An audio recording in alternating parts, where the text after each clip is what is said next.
I fan. hope Juan is as well. Christina's there. She's saying hi. Oh, So that's great. Christiana, Thank yeah. you. So anyway, so thank you, Helen, for being part Thank of the you. symposium. And your last session, of course, in the other symposium was really nice. Thank And you. I keep saying your session that I heard on photography and conflict resolution was really, really interesting. So all those are somewhere out there. Please search for Helen Lightstone and find those things. And Helen, it's a bit about yourself. And you, Sure. you don't have a time constraint because there's no session after yours. So not an issue. Okay. So I unfortunately do have a little bit of a time constraint, and we're looking at about 11. I see a couple of colleagues on, and so anyway, I'm Helen Lightstone. I'm in a suburb of Toronto called Whitby, and I see my colleague Bill Sussman is having trouble with the audio. He's in Florida. He's in Florida. Perfect. And I'm in Canada. I am a chartered mediator. I have a designation also as a qualified arbitrator, Master of Laws in Conflict Resolution from a great law school. And I have my own training, and my organization is the Lightstone Academy for Conflict Resolution. And I also teach a lot in the college systems in the Toronto area, currently training 80 very eager students, and just wrapped up one of my courses, the Introductory Essentials. And that's a little bit about me. I'm delighted I've been in the mediation world for about 18 years, which is staggering. I'm just happy to hear it. You did not say I wrapped up one of my students, because the violent suggestions that your cousin and your friend gave on Facebook, break a leg. Yes, it's knock a them theatrical dead. thing. Yeah, knock them dead. I know. We actually thought you were serious. Okay. Thank you so much. This is what we're doing. Yeah, this is what we're doing. We're doing language and mediation. And of course, Helen. And last day is tomorrow. We have a Kenneth Cloke session at 10:30 India time. And Helen, I have to take that 1 second to talk about where people can find information. Sure. That 30 seconds I need to take, because I want people to just start going to mediatorvikram.com and finding information there. Social media posts not happening. So, okay, World Mediation Circle, definitely that we'll have a separate discussion on that, and Canada Mediation Circle. Information's here. Become a patron, support, newsletter, all that is here. Not more time, 30 seconds. That's it. Helen, it's all yours, your show. Thank you. I'm here, so but I'm not here. Yeah. Share the screen. Just a minute. Let's get to the beginning and from the current slide. So hopefully I can work through this okay. And anyway, I just wanted to say thank you so much for having me here today. I'm always delighted to meet and talk with you, Mediator Vikram, and of course meet everybody from around the world that's here listening. I know I've got a couple of students, and already impressed with Juan's comments that I've already noted in my presentation. So I'm going to go to my next slide. So I did have a little bit of difficulty wrapping my mind around what is language and how do we apply it to mediation. So at first, I was going to talk about, I think, Mediator Vikram, we were talking about Maslow's hierarchy of needs, which I have dropped. So it's not on the agenda, but I wanted to take this time to say good morning for all of us that are North America bound. Good evening to Mediator Vikram, and good day to everybody else in between. So I did look up the definition of language to help focus what my conversation is about today and how we can bring it into the mediation world. So I do have notes here. Given the enormity of the interpretation of the subject, language and mediation, I needed first to define what exactly is language. So I found the definition, and it says a system of conventional 1, spoken, 2, manual or signed, or 3, written symbols by means of which human beings as members of a particular social group and participants in a culture express themselves. And of course, a very, very, simple introduction of mediation, the process by which a neutral or third party, upon being asked to do so, helps parties negotiate a dispute. Because I discuss with my students that mediation is a facilitated negotiation, right? Because you're not involved. Okay. And I encourage anyone, if you have any questions, feel free to jump in. So what does language mean to communication? Because we have to, of course, have this means to express ourselves. So I found 10 main characteristics of language, but I'm only going to review 6 of them, just so we get an idea of what language is all about. So a language, number 1, language is systemic. Language is a structured system of communication, which consists of a set of sounds, signs, or written symbols. It is symbolic. Almost every single language system ever used by humans is primarily made up of some sort of symbol. Language is systematic. Its symbols are arranged in a particular system and it's not typically random. Number 4, language is cultural. Language is one of the most important parts of any culture, and culture as a whole is transmitted through language. 5, language is dynamic. It's dynamic because, of course, it's changing, evolving, and adapting to the needs of its users. And of course, words change as we go along. So, and words and meanings change throughout the years. And then 6, language is human. Language is human as it differs from animal communications in several ways. And typically, as I've listed above, that's how language is communicated. All right. So the next slide, wait a minute, the previous slide looks at spoken by the mediators. How do mediators express themselves during a mediation process? Now, I'm going to approach this by what I've seen with my students, how they present themselves at a mediation, asking the questions. So, and I'm dividing this presentation into that definition of language with spoken, manual, or signed, or written symbols. So, having, as I said, conducted many conflict resolution classes over the years, I've noticed that everybody's unique. They bring their own skill set into the mediation process, and how they think is so important. So excuse my very basic drawing here. I noted recently, one of my students, if I could visualize how she was doing a role play mediation, I thought of a funnel. We've got party A and party B. She's listening like a funnel to, the active hearing or the active listening, as Juan was saying. She's listening intently to both parties, siphoning out that information. She creates then a mutual problem-solving statement.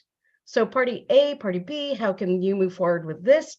She actively listens to each party again and creating yet another funnel for both parties, in which she creates another mutual problem-solving statement. And she's funneling this content from very wide, like, what brings you here today? It's a very big open-ended question, to something that is very tiny, which is, the idea of the resolution. So I saw her as creating this funnel system of communication. It's how her brain works, which I thought was a very interesting process. I've observed other mediators, after they've actively listened to the parties. Okay, so what we have here is issue 1, 2, 3, and 4. Let's address issue 1, or in whatever order the parties see fit. So very, very structured, right? There's I look at this as, it's a list, it's a checklist of how this particular participant conducted their mediations. And then sort of reflecting back to what Juan was talking about, dig in the dirt and get your hands dirty. So with one particular student I had, you could see him actually working the questions for the disputants. He was literally I was watching him. He was literally drawing on a piece of paper a circle that got smaller and smaller, because what he was doing was narrowing down that position, asking more and more questions, circling on this piece of paper to where he got to that green dot of uncovered interests.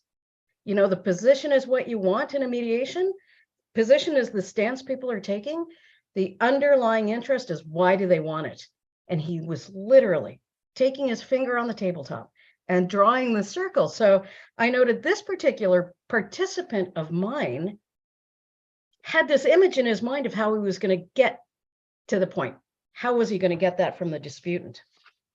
Okay. We've got other mediators who just like to go where the conversation goes.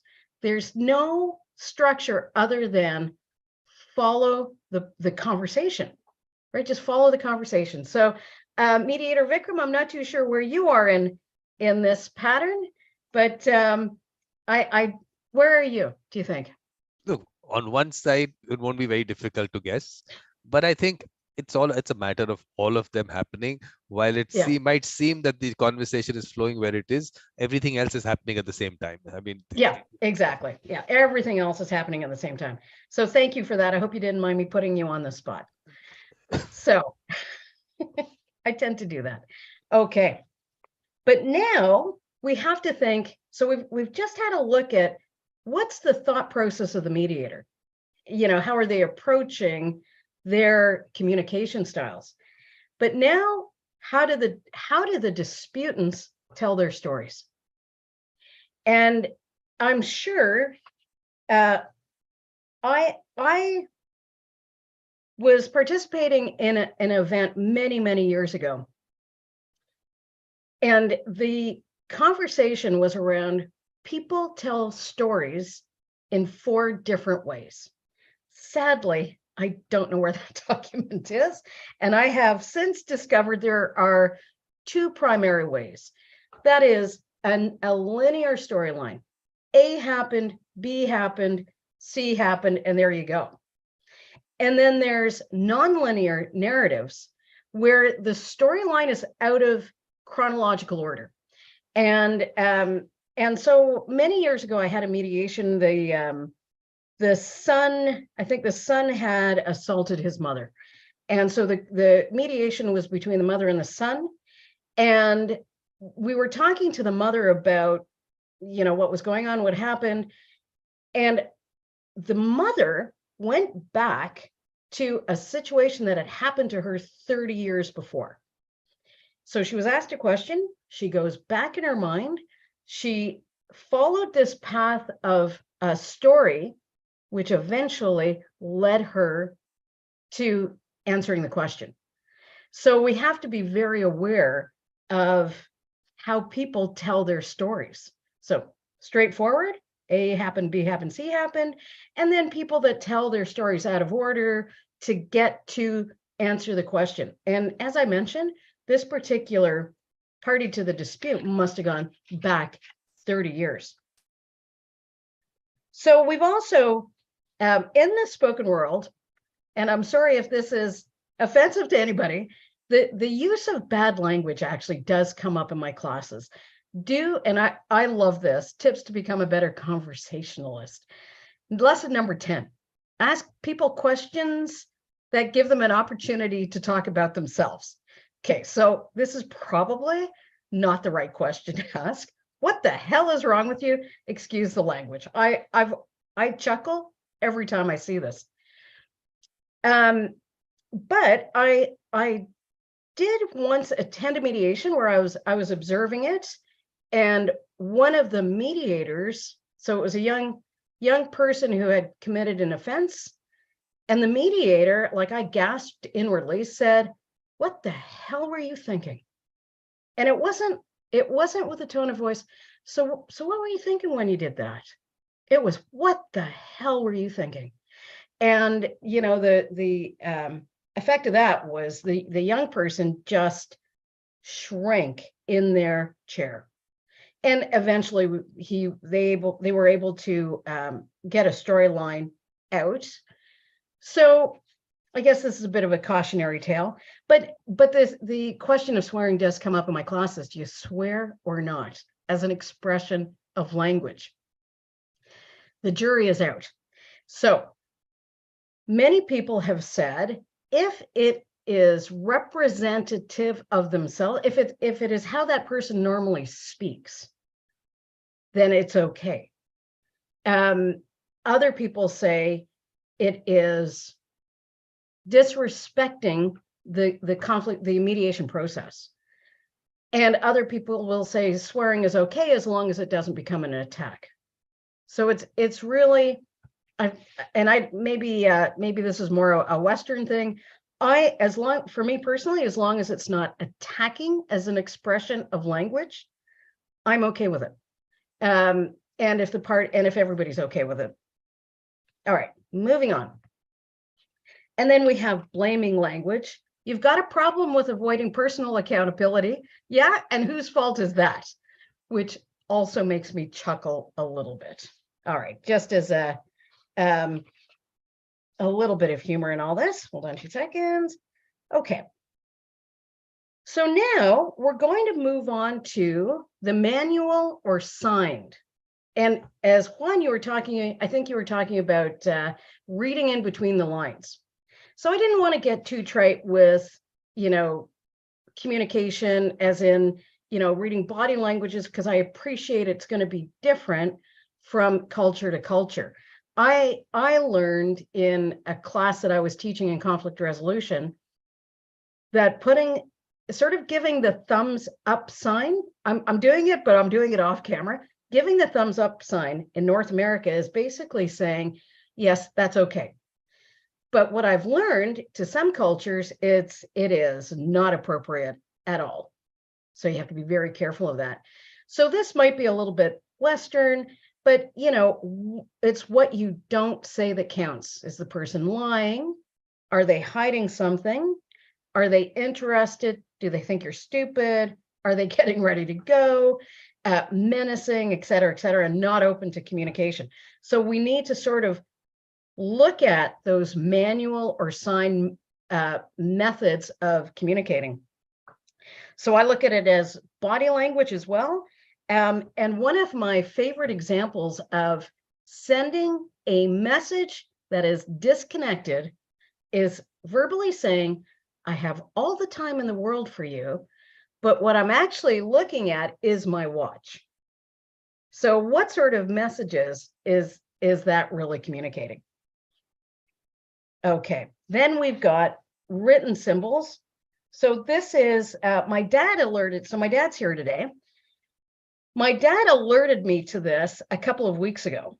And I went, oh my gosh, this panel tells a story in symbols.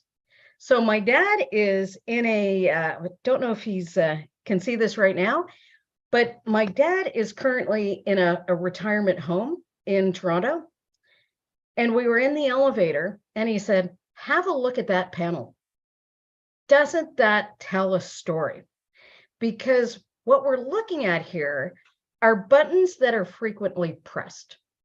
So to me, so we've got floors, the ground floor, floor number 1, because I know in Canada, we don't, the level that you walk in on is ground level, and then you go up to 1, 2, and 3.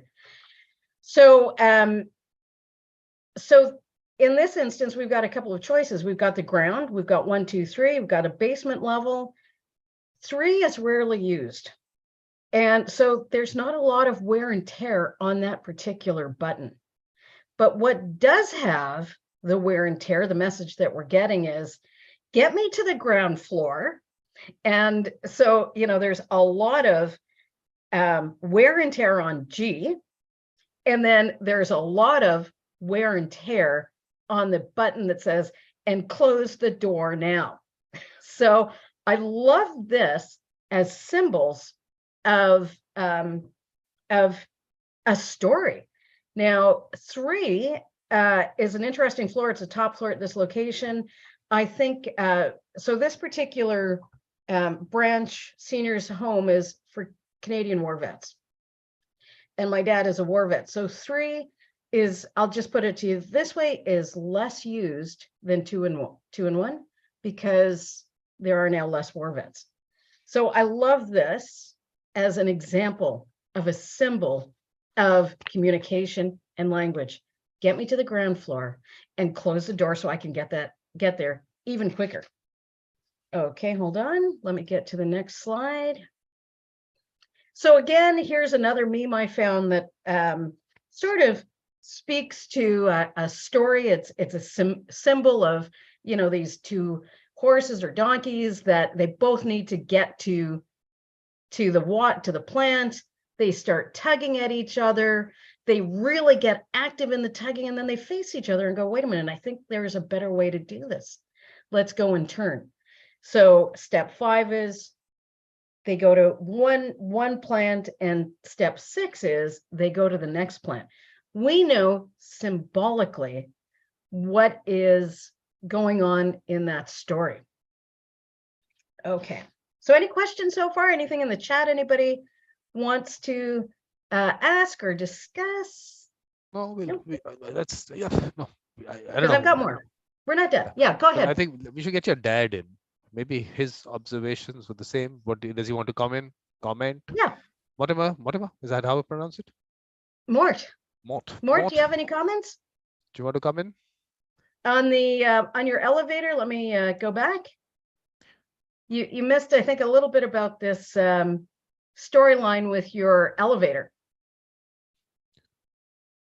Let's hear. Any comments, Dad? Yeah. I want to see how, in terms of Helen being the mediator, she is, what Mort's role in that has been. Well, I can tell you already, as retired military, our view on conflict resolution could be vastly different. he was forced into it. I don't think it was a choice for him. Exactly. Yeah, so Mort, any comments? You were the inspiration behind this particular piece. Mort, you can come in. There's no problem. This is my living room. Everyone can come That's in. True. And have, yeah. Dad, actually, Dad, can you hear us? He must be able to hear us. I okay. Suspect there's a problem with the audio. Okay. No issue. Yeah. So Dad, jump in anytime if you want. We're going to go to the next slide. Again, this written or symbolic. And then the personal aspect of this is, again, written. So this is what, you know, for a personal note going all the way around the world, this is what's happening in my life. There are notes to people that are coming to caregive to my mom. So come in, I may be in a meeting, mom is asleep, always lock the front door. I'll try to chat, but I may not be able to, please come in. And I have to communicate with caregivers to get a message across to them, right? So I looked at this the other day when I was at my mother's, and I thought, this in itself tells a story of what's going on and the reality of what people go through all the time, leaving notes for themselves, and how I have to communicate to other people if I'm not in a position at that moment. So the one note, always lock the front door, would have at a time been directed to my mother, but now it's not the case. So these are the realities of the story of dementia and how I chose to create a language to help people understand what I needed to say. So the next slide talks about adult learning styles and mediation. So Vikram knows, Mediator Vikram knows that I teach quite a bit, everybody now does. So adult learning styles are the way a person takes in, understands, expresses, and remembers information. It's all important in understanding language. So we have to consider, how do people take in information? So we will go to the next slide. So the first one is visual. Sorry, let me just go back. We have 4 predominant learning styles: visual, auditory, reading and writing, and kinesthetic. So let's have a look at visual, because I found this really interesting. So in this instance, people learn from diagrams, pictures, flowcharts, symbols, and this might appeal to people that are addressing the written and symbols method of communication. Images for many people are easier to recall. And I always remember a former student of mine. He'd be sitting in class all the time, and all I saw him was doodling. And I was curious, because the doodles, I mean, he'd take up a full 8.5 by 11 piece of paper, and he'd just sit there and doodle all throughout the entire class. And one day I asked him a question. I said, so-and-so, can you tell me a little bit about whatever? And he went back to his doodle book, to the specific class, looked at a specific piece of art that he had doodled in that class, and answered the question I was looking for. I found this absolutely fascinating, that this is how he retained information. It's one of my favorite stories. And for me, something that when I see a student doodling now in class, because sometimes, they do, I'm not always going to assume it's out of boredom. I'm going to assume that maybe this is how they're retaining information, and how I am expressing communication, and how he's understanding the language. Auditory learning styles are the way people take in, understand, and express. They would listen through, or they would understand through lectures, tutorials, and group discussions, and might appeal to those spoken methods of communication that we talked about. And you might find that they need to read out loud. They might need to read class content out loud so they understand what's going on. So again, another example of adult learning styles, and what you, I think, as the mediator, need to be aware of. The next one is reading and writing, which of course, they would be appealing to the written and symbols part of listening. I've, during some of my mediation, taken out diagrams that help the parties understand what's going on, and to help them visualize a concept. So for example, I'm going to just stop the share for a moment, and I'm going to go back to the share screen. I'm going to use the whiteboard. And, in a mediation, I have often drawn the interest iceberg and literally said, here's what party A is going through. Hold on, here's party B. Oops, party B. And the position that they're taking is above the red squiggly line, and the reasons for the position that they're taking is below it. And then, of course, hopefully what's shared is this area here. So I find it's a very useful tool to kind of redirect the thought process of the party, so then they can better understand through diagrams or writing where each person is coming from. The other interesting thing about using diagrams is that it helps normalize the content for them. Oh, so this is a normal thing that I'm thinking. Absolutely. So it's a good thing to do. All right. So then let's go on to the next slide. Then we've got the kinesthetic. So this is a person that's going to do things through doing, such as sight, touch, taste, smell, and hearing. Honestly, I had a little bit more difficulty aligning this with our conversation, but because it is one of the 4 predominant styles of learning, it's the 4th one. I felt like I should bring it up. So, okay. Now, so if any of these fail to work as a mediator, we haven't really understood the language of each other. Disputants can always fall back on the following. Here we go. And in honor, I think, Vikram, you've got on your post, in honor of International Mother Tongue Day tomorrow. This is, well, a mediator hasn't worked, so I brought in everyone's moms, which I thought was just a great way. And there you go. So that's a little bit about language and mediation. We've looked at it from the mediator's perspective. How do they ask questions? And we looked at it from the disputant's method of how do they tell stories? And it's all about what works for them.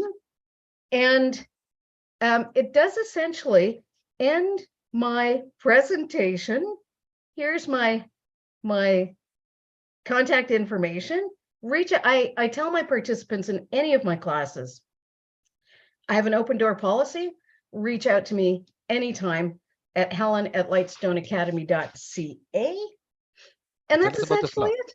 Tell us about the flower. The flower that you have. The flower is fantastic. That's actually from my garden. It's clear. It's in the fall because you can see that the set of leaves in the center are turning into the fall colors, which are usually, rusts and golds and browns. A little bit of survival left at the bottom. But this is actually a dinner plate hibiscus. And it is the size of a dinner plate. For some reason, they love the side of my house. So I've got pinks, I've got whites, I've got a deep maroon, and they are quite spectacular. They grow quite late, so they'll start blooming in mid-August, but they'll go through to October.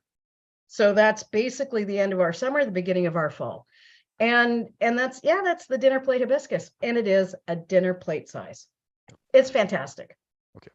Juan has some comments. I'll get him in. But before that, there was a session on neuro-linguistic programming in the World Mediators Conference, which was held in May and June. Have a look at that. Jolie in Singapore is doing work there, because what you're talking about, things that he had spoken about there, it's interesting. I think the neuro-linguistic programming concept, which I'm sure you've looked at, if you haven't used the word, but you've put all those I've alluded to it. Yeah.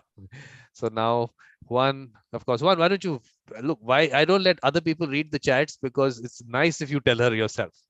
So please, Juan, you were saying, I love Dieffenbachs. Is that what? Juan, you'll have to unmute yourself. You'll have to unmute yourself. Yes, I see a Dieffenbachia besides Helen.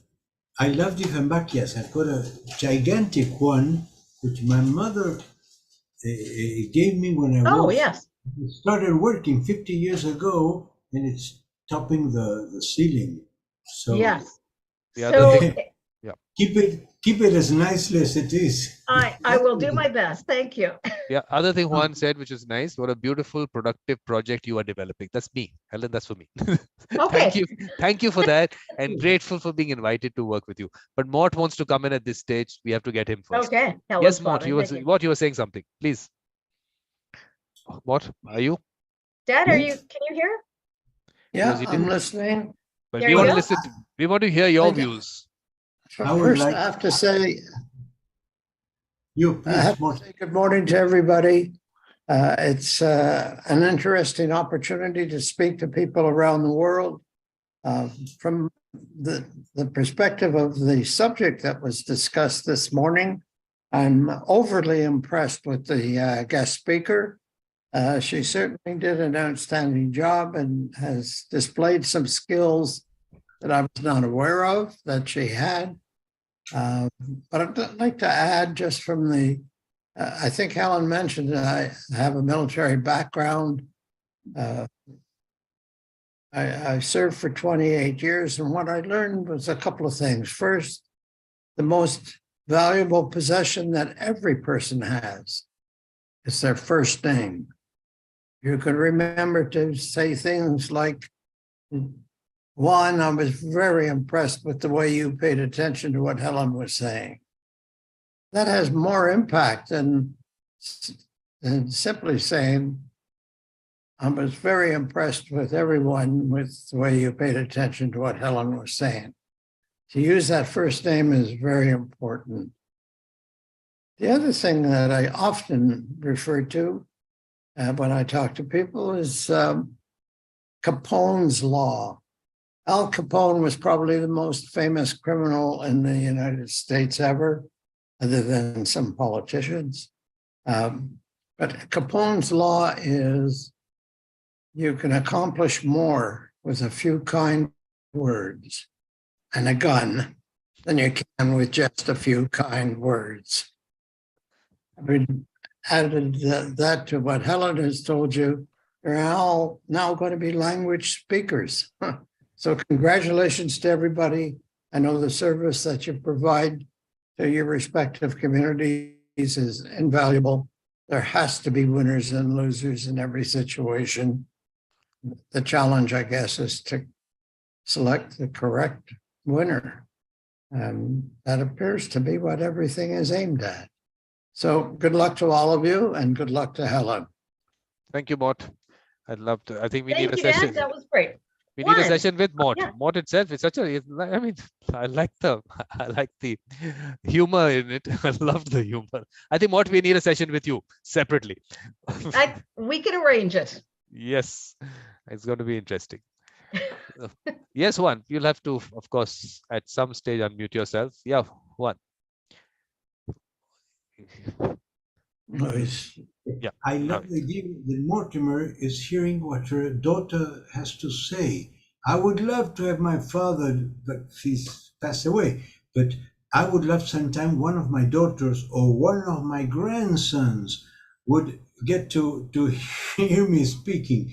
I still didn't achieve that. But let me say something. I love the way how you exposed the idea of language and communication, and in your exposition was very clear, which is not easy to do it, in a very short time. And then you presented different situations, how it was working and difficulties. So I like when somebody talks about what is difficult for one, because what is easy, it just goes, it flows, but we learn from difficulties and so from things we have to cope with and overcome and learn from that. So yes. I love your position.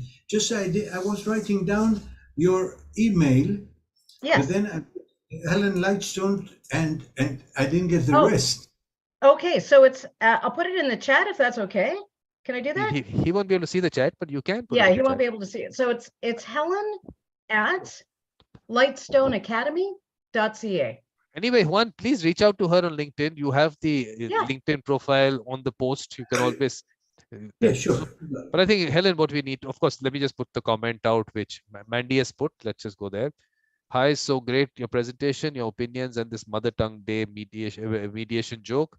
Please give us image of it again to spread it. Humor is such a beautiful language of communication. Great Father's Tongue Day you must live every day, Helen.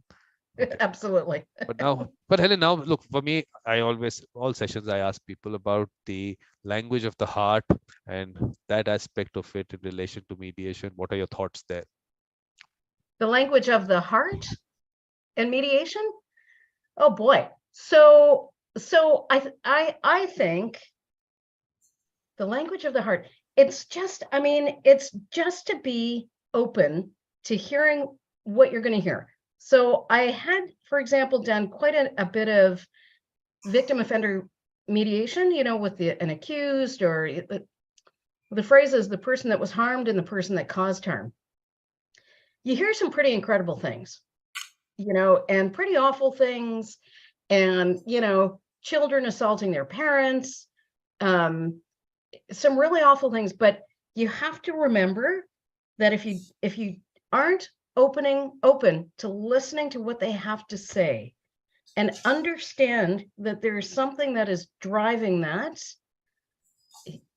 I'm not, I think that you may not be as, how do I word this nicely? I think you need those skill sets to move forward as a mediator. You have to be open-minded to what people are doing and why they're doing it. Because I think So, what is no, because what started, I think it was nice that you did speak about what is mediation, but I think there needs to be more elaboration, or at least some discussion on what mediation means to you in a little more elaborate manner, because I think a lot yes, of this communication and language comes from that understanding. So because yeah, look, the way I want to promote mediation, and I'm sure, I don't know whether no one reads what I write, but I do put it out there about these mediation circles, the humanistic approach, the aspect of heart, soul, spirituality playing a role in relation to the mediation, because that's the way I look at it. Of course, on the other side, you will have the whole assisted negotiation concept that you did speak about. That world will also exist. They're all, I mean, they're all part and parcel of what people are going to go through. So not an issue that this is right or that's wrong. I'm not getting into that. But on this side of it, I think this discussion on the heart, soul connections there, the energy and all that, you'll hear me, of course, in other sessions. I also ask this question because I just feel that because there might not be enough theory available behind it, so it gets lost in the communication, in the discussion. I don't want that to happen. Let's try and put some theory on it if we can, but at least have that discussion, because a lot of people, like you'll have students, they will take back a very, I feel, a limited aspect of what mediation is, and that experience, that what you have experienced, they will never get to know because it's an experience and you might not have words to put it down into. So I'm just thinking that if you can put some words into that experience, it'll be nice. Okay, sounds good. Are you okay? Well, if I could just have a quick comment with Juan. If you ever need a substitute father, I'm available. New family. Yes. So why now you're my brother? Yeah. No, I thank you much. It's very lovely for you. You know, I missed my father because with time, I understand him more, who he was and what he taught me. But I get to know that one. That's incredible, because you get to know about that, at least for me, when I'm already 75, and in the last 5 years I started to understand who my father was and what I learned from him. Really nice, really nice. So one thing that's true sorrow is about that, not. Sorry, yes, Mortimer. Yeah. What? one thing that's true is our father is always older than us. And even after they're gone, we always ask for their wisdom or his guidance. And very often we find the right answer when we have that communication. So there's a reason why one of the 10 Commandments is to honor your parents. It's just to keep their memory alive, but to keep their knowledge alive, so that we stop repeating these nasty things that lead to wars. Conflict resolution, in the sense that this group is talking about, is on the personal level. But when it gets up to the national level, it does a lot more damage. But I don't know if you were aware of what happened about an hour ago. President Biden showed up in Kiev, in the Ukraine. That's really a very brave move for a man of that stature, to walk into a war zone. But he showed up and he talked to many people there. He traveled with the prime minister of the Ukraine. They worked together. It was a moment in history that the whole world should stop and think about what really happened there. But anyways, aside from that, good luck to everybody. Lots of easy cases in your future, and best wishes to you and your families. All the best. But Maud, Thank from you, what Dad. you I'll said, be in touch. from what you said, on the 24th, which was the day last year when Russia invaded Ukraine, we're having a discussion on mediators and the war in Ukraine. So mediators to talk about their personal, professional experience around it. So of course, mediators from Russia and Ukraine, definitely, but also other mediators have been working there. So I had someone on my show who's from France. She's gone to the Poland-Ukraine border. She's working with refugees there. So similarly, there are lots of people mediators who've been doing things. Let's talk about that. Let's talk about them. So that's on the 24th, starts at 8:30 p.m. India time. So please join us. It's the same Zoom link. Please. Yeah. Oh, great. It's just Yeah, an open thank you. discussion. It's just an open discussion. And Mort, you are most welcome to that and all my shows. I love your presence. And I think, of course, Helen, I'm sure, values you. I think between us, you're the only person who has a father. She's the only one who has a father alive. So nice. So please, I hope, and I'm sure you value him. So. And yeah, thank you, Mortimer, for your offer. So I say goodbye to Dad, sister, and Vikram. I'm very grateful for you inviting me, and I now discover something very strong developing in mediation with your initiative. Yeah. So I'll be part of it. Great. Oh, nice. It's nice to connect people. It's nice to have these. Like again, I talk about the energy. There is, of course, you have to know whom to bring in, and when you bring the right people in, the energy that's created, it's always nice. There's a positivity which comes out of it. So that's always nice, because I look sometimes like you've invited people which I don't know. So I don't know Regina at all. So I don't know. But normally I don't have that. So I don't put it out publicly that anyone can come in. People can watch. Okay. People can watch on YouTube, on LinkedIn. Let them do that, because I normally know the person. So now Regina is with us. Now she's going to put it on. Now we'll get to know her. She's a wonderful person to connect with. But when she unmutes herself, she's even more wonderful. Yes, I am talking without unmuting myself. Yes. Hello, Mediator Vikram. Hello, Helen. Hello, everybody. And Mort and Juan. And Mort. Oh, yes. As for Mort, is a star. A Canadian star. Canadian star. Correct. So he is. I was listening from the beginning, so I'm quite impressed, Helen. This is amazing. I'm a colleague of Helen's. Yes. And we've been colleagues for a long, long time. And I have faith in her knowledge, her delivery, her spirit, and everything she brings to mediation, and to her skillful teaching of others. So I thought I'd come in today. I ran away from the cold in Canada, and I'm in West Africa right now. I'm in Accra, Ghana.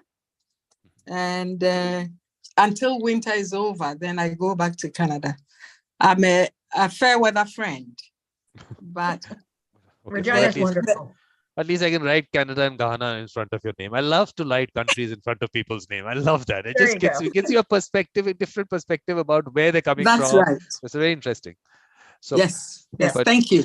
I just wanted, because you mentioned my name, I thought, oh, I'm in the background. Let me say hello and show my face. Yeah. Because on my shows, there's no one ever on the background. Everyone has to be in the foreground. Otherwise, I send them out into the waiting room. In your case, I couldn't do that because you were invited by Helen. Yes. Now I know. So next time I will show my face. Yes. Thank you. Yeah, definitely. But, okay. Juan, there's a question for you, which says, so touching to share this important thing about your father, Juan. Did mediation help you on that beautiful feelings? Anything you want to say, Juan? Anything you want to say there? Sorry, if you repeat me the question, because I couldn't understand it completely. I know. I mean, she's from Greece, so maybe in terms of the grammar, maybe so touching to share this important thing about your father, Juan. Did mediation help you on that beautiful feelings? I mean, Mandi, we'll ask her to come in. We'll ask her, Mandi, why don't you just join same Zoom link? Just come in. You can ask a question. Up till then, let me just put out Maria. She's from Brazil. Yeah, I saw that. Loved it. President Biden. Hope everything works well for Ukraine. He said that democratic world is for Ukraine. Bill, your friend, he didn't join, but one of the most important matters in any mediation is having the decision makers present. Without Putin present in any Ukraine mediation, progress is impossible. Okay, we got into the political side of it, which I don't ever get into. So that's another direction. So that's how it is. So Helen, at any point of time, I think if you want to conclude, you want to your final comments. I've got a couple of minutes left. As much time. The time is not a factor here. You can take as much. Oh, I know. Yeah, no, I've got all sorts of things planned out for today, and I'm about an hour away from Toronto, and I've got to get into Toronto. Wow. Okay. So yeah. I would just answer this lady, this mediator from Greece. Yes, in fact, mediation helped me big lot to understand lots of things of other people's and myself. But then one of my writings is a story which I wrote now in honor of my father, and it was a trip from, I hitchhiked through when I was 17, I hitchhiked through Greece, and the story starts in Delphos and finishes in Thessaloniki. Okay, no, I'll tell you what. What's happened is Mandi has joined us after Helen, because she needs to leave. She wraps it up. Then you can speak to Mandi. She's just come in. So we'll get her in the conversation after that. Yeah. Because when Mandi comes in, then she goes on into another time zone, which Mandi will get you in after Helen concludes. She's just concluding her session because she has to leave for Toronto. I do. I'm so sorry. So my conclusion is thank you so much for listening and the invitation to be here today on this great topic. And thank you, my favorite dad, as I like to call him. And Regina, thank you so much for being here. And everybody that's listening, feel free to email me at any time. Mediator Vikram, thank you so much again. Please, Helen, it has to be Vikram. I know you keep checking yourself. Don't have to check yourself. It's Vikram. Okay. Vikram it is. All right. Yes. So thank you very much, Helen. Thank you so much. I'm so sorry I'm going to have to run. But thank you for the opportunity. Mandi, it's nice to see you. And please, last day, Helen. I wanted to say that I wear my coat and I couldn't leave without hearing every word you said. It was beautiful. Thank you so much. But Helen, last day, tomorrow, the learnings and key takeaways at 10 o'clock. Yeah. And Ken's session at 10:30. Perfect. India okay. time. Yeah. In India. Okay. That's India. good. Yeah. Which is right now, right now is 9:30 in India. So whatever time, half an hour later than what it is right now in your time zone, we'll start that learnings and key takeaways. Almost 11 a.m. So 11:30 your time, learnings and key takeaways, and after that, Ken's session. So thank you very much, Helen. Always a pleasure listening to you. Lovely presentation. Bye. Okay. Bye. Thank you, sister, and goodbye, guys. So Mandi's here. You can tell her what you were saying about Greece. So. Well, look, in fact, mediation helped me a lot to understand lots of things about life and people and myself. And in this period of time, the last years, I started really discovering things from my father, which I learned from him without knowing, but I got to recognize it finally when I'm older. And I wrote a story, which is fiction and reality, of a trip I made in Greece hitchhiking. I went through all Europe hitchhiking, but the story starts at Delphos and finishes at Thessaloniki. And so I traveled again after many years. I traveled again, I mean, imaginatively through Greece. And Mandi is in a very beautiful island in Greece called Zakynthos. Mandi is not unmuting herself because she feels that she has to come in only when I tell her to come in, it seems. Mandi, you can come in now. The session is over. You can take your time. Now it's okay. So, please. Okay. I don't, it's not very easy to have a full image of what is happening through online. So it's, I wait for Vikram to make the sign. You know, this one.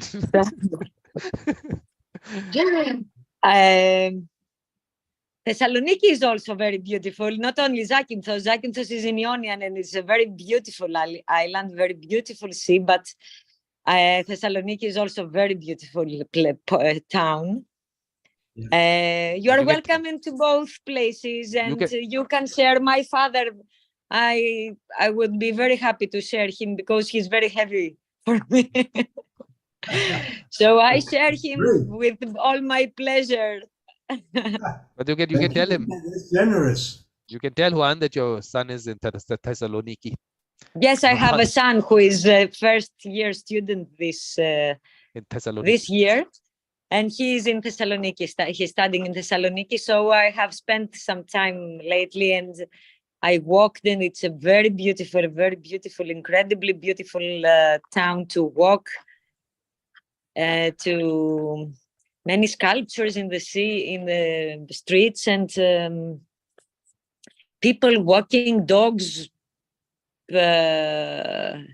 old people. I liked very much. Many old people were outside walking or sitting in beautiful benches, looking at the sea and talking. It was so nice. These are the umbrellas that they have this sculpture on the beach. And yes. So she of course sent me photographs also, but showed me live video from there. Obviously is interesting. So interesting thing they've done there. And of course the artist had an exhibition there also, which we saw. So that's one Thessaloniki for you right now. This is what is beautiful. I have to go back. I was 17 when I went. So you are welcome. You are welcome to come. We have a home there. Now my son is studying. So you are very welcome both to Zakynthos, and because we want to be a place to visit Greece and to talk and to make symposiums. It used to be the place the hospitality was very famous. It used to be. I know that. Deus was there. Yes, but it's not. It still is. We were just discussing one today only that there should be some kind of a get together. I don't know whether it'll be a retreat, a kind of a retreat for mediators to come in into. Zakynthos is what she was looking at. Yes. So we're talking about that today. No, I loved WhatsApp and Zoom during the pandemic, but as soon as I could, I started meeting people face to face. I need presence.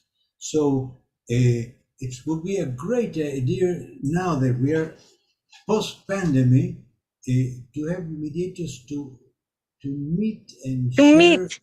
Yes. Of being together and sharing ideas, feelings, because I think what you were talking, Vikram, the language of the heart, I think that's the only language. The true language is the language of the heart. The rest is thinking, but the language of the heart is the truth of people. And if we can get to that point in a mediation, then we're really working in a good direction.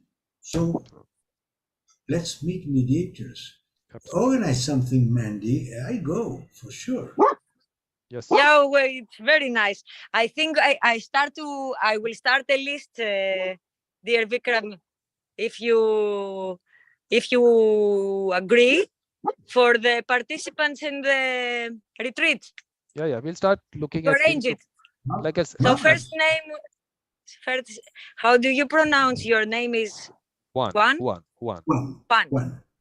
you are the first participant of the retreat. Well, one starts with one and then come the rest. When are you planning it, Mandi? What? When are you planning it, Mandi? When? I will plan it with Vikram. Okay.